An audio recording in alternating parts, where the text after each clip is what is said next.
Can the parents of a kid who went on a mass shooting spree at a school be held criminally liable for the deaths of the shooting victims? That's the question that's going to be posed in the trial against the parents of Ethan Crumbley, a teenager who in 2021 gunned down 4 of his classmates at Oxford High School. Now, it's well established in criminal law that one person cannot be found guilty for the crimes of another person. At the same time, if you help somebody plan out a crime and take an action in furtherance of the crime, you could be found guilty for conspiracy. And if you plan a crime with somebody else and take active steps to accomplish that crime, you can have been found to have aided and abetted that crime. The thing is, in this case, the prosecutors aren't alleging conspiracy or aiding and abetting. They're trying to charge the parents with the actual deaths of these kids that were caused by their son. And they're doing this under the theory of involuntary manslaughter, basically claiming that the parents who were on notice that their son was having mental health problems were grossly negligent or reckless in purchasing a handgun for their son for Christmas. A key concept that the jury and the lawyers in this case are going to fight about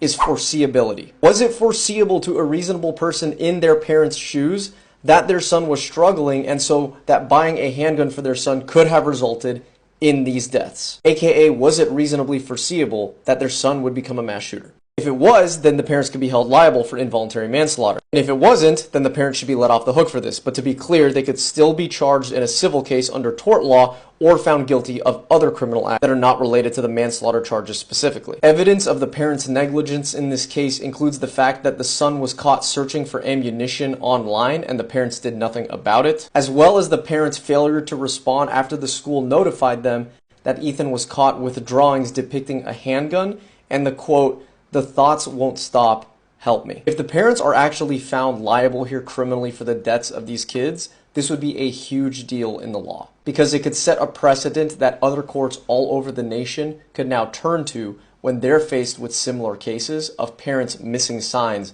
about their child's potentiality for violence, especially in the context of mass shootings. What do you think of all of this, and do you think it's fair game for the prosecutors to go after the parents in this case?